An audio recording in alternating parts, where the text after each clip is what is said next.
महाराष्ट्र के नतीजों के 11 दिन के बाद आज इस बात पर सस्पेंस खत्म हुआ है कि महाराष्ट्र का मुख्यमंत्री कौन होगा। लेकिन सवाल यह है कि क्या देवेंद्र फडणवीस जब मुख्यमंत्री पद की शपथ लेंगे तब एकनाथ शिंदे डिप्टी सीएम पद की शपथ लेंगे। आज महायुति की तरफ से सरकार बनाने का दावा पेश किया गया और कल भव्य शपथ समारोह की तैयारियां अंतिम चरणों में हैं। महाराज की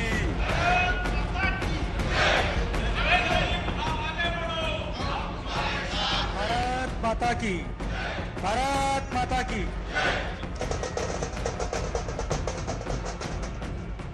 2 हफ्ते बाद ही सही, लेकिन आखिरकार देवेंद्र फडणवीस का सीएम की कुर्सी तक का रास्ता क्लियर हो गया। शिंदे के मुंबई पहुंचते ही कल रात की बस एक मुलाकात और सारी कंफ्यूजन दूर हो गई। फडणवीस बीजेपी विधायक दल के नेता भी चुन लिए गए, साथ जाकर दावा भी पेश कर लिया और महायुति की मजबूती की तस्वीर भी पेश कर दी।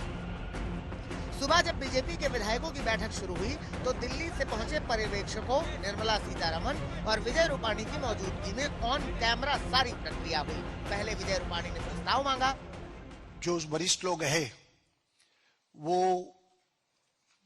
कोई भी नाम का प्रस्ताव रख सकते हैं और बाद में जो प्रस्ताव आएंगे इसके आधार पर चुनाव की प्रक्रिया आगे बढ़ाएंगे। बिना देर किए चंद्रकांत पाटील ने पहला ही नाम देवेंद्र फडणवीस का लिया। आपल्या सगळ्यांचे मित्र, आपल्या सगळ्यांचे नेते, आपल्या सगळ्यांचे मार्गदर्शक माननीय देवेंद्र जी। जय घोषों और नारेबाजियों के बीच सुधीर मुनगंटीवार ने भी प्रस्ताव रखा, जिसके बाद पंकजा मुंडे और अन्य नेताओं ने प्रस्ताव का समर्थन किया। श्री देवेंद्र सरिताताई गंगाधरराव फडणवीस यांच्या नावाचा प्रस्ताव आपल्या समोर मांडतो। याला मी मनापासून अनुमोदन देते आणि मनापासून त्यांना खूप खूप शुभेच्छा देते। बीजेपी विधायक दल की बैठक में सिर्फ एक ही नाम का प्रस्ताव आया और केंद्रीय पर्यवेक्षक ने पुष्टि की कि कोई और बच तो नहीं गया और फिर फडणवीस के नाम का ऐलान कर दिया। और कोई प्रस्ताव है? पक्का? यानी कि सर्वसम्मति से देवेंद्र फडणवीस जी को पार्टी के नेता के रूप में घोषणा करता हूं और नेता घोषित करता हूं। फिर फडणवीस को मंच पर बुलाया गया और शुभेच्छाओं बधाइयों के गुलदस्तों का तांता लग गया। इसके बाद केंद्रीय पर्यवेक्षक निर्मला सीतारमण और देवेंद्र फडणवीस के भाषण हुए और फिर सभी नेता साथ जाकर शिवाजी महाराज की प्रतिमा पर माल्यार्पण भी कराए। लेकिन बतौर विधायक दल नेता सीएम पद के लिए ताजपोशी के बाद देवेंद्र फडणवीस ने अपने पहले संबोधन में जो अपनी सरकार के रोड मैप को लेकर जो संकेत दिए वो महाराष्ट्र की सियासत और खजाने दोनों के लिए चुनौती से कम नहीं दिख रहे। महाराष्ट्र के 50% से अधिक वोट पाने वाली महायुति के समर्थक मतदाताओं की उम्मीदों को पूरा करना फडणवीस के लिए लोहे के चने चबाने से कम नहीं होगा, क्योंकि महायुति के चुनिंदा चुनावी वादों की भी बात करें तो फडणवीस सरकार को कल्याणकारी योजनाओं का वादा पूरा करने में करीब 90,000 करोड़ रुपए से अधिक फंड चाहिए होगा, क्योंकि वादे के मुताबिक लाडकी बहन योजना में ही सालाना 63,000 करोड़ रुपए लगेंगे। या निमित्ताने पुन्हा एकदा आपल्या सगळ्यांचे आभार मानत असताना महाराष्ट्रातल्या दीन दलित गोर गरीब आदिवासी शेतकरी शेतमजूर महिला ओबीसी अल्पसंख्याक सगळ्या समाजाला या ठिकाणी मी आश्वस्त करू इच्छितो की महाराष्ट्राच्या सर्वांगीण उन्नतीकरता महाराष्ट्राच्या प्रगतीकरता 24 तास आमचं सरकार काम करेल। और महाराष्ट्र के इतने लोगों की उम्मीदों को पूरा करने के लिए जितने पैसे की जरूरत होगी उस पर एक नजर डालें तो 8.5 लाख किसानों के सोलर पंप योजना के लिए 27,000 करोड़ रुपए चाहिए। किसानों को मुफ्त बिजली के लिए 14,761 करोड़ रुपए चाहिए। 10 लाख नौजवानों को इंटर्नशिप भत्ते के लिए 10,000 करोड़ रुपए चाहिए। गरीब छात्राओं की फीस माफी में 2,000 करोड़ रुपए सालाना चाहिए। अन्नपूर्णा योजना में 52 लाख महिलाओं को 3 मुफ्त एलपीजी सिलेंडर के लिए 829 करोड़ रुपए चाहिए। 15 लाख बुजुर्गों को पेंशन के लिए 450 करोड़ रुपए चाहिए।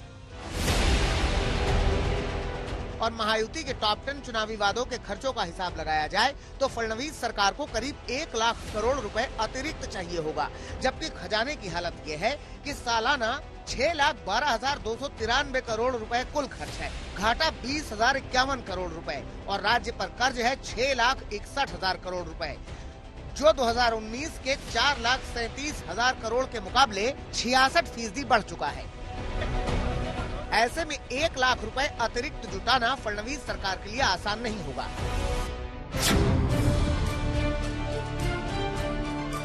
महाराष्ट्र में सीएम चेहरे के चुनाव से लेकर राज्यपाल के सामने सरकार बनाने का दावा पेश करने तक बीजेपी के गठबंधन दल के नेता कैमरे के सामने सहज नजर आ रहे हैं। यहाँ तक कि फडणवीस, शिंदे और अजीत पवार एक ही कार में गवर्नर हाउस भी पहुँचे और एक साथ बैठकर ही मजबूत एकता की तस्वीर भी पेश की।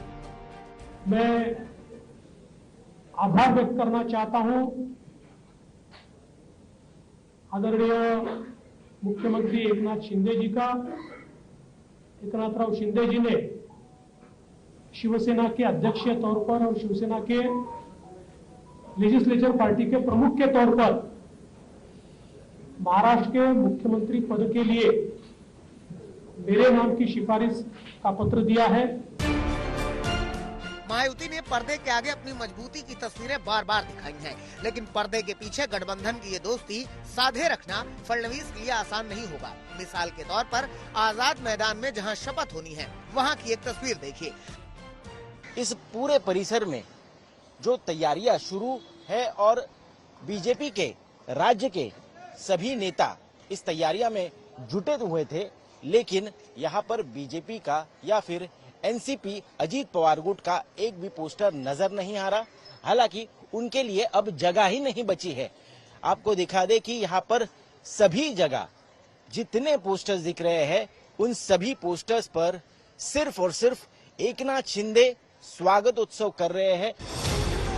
वैसे भी नतीजों के बाद से 3 दिसंबर तक एकनाथ शिंदे ने महाराष्ट्र की सियासत में जो अपनी जगह और वजन बनाए रखने की कोशिश की है, वो अब भी जारी है और आशंका है कि महाराष्ट्र के सियासी स्पेस में बने रहने और बढ़ते रहने की ये होड़ महायुति के दलों के लिए आसान नहीं होगी। क्या अजीत पवार खुश है? क्योंकि जिस तरीके की तस्वीरें सामने आ रही थी, उसके बाद कई सवाल खड़े हो रहे थे।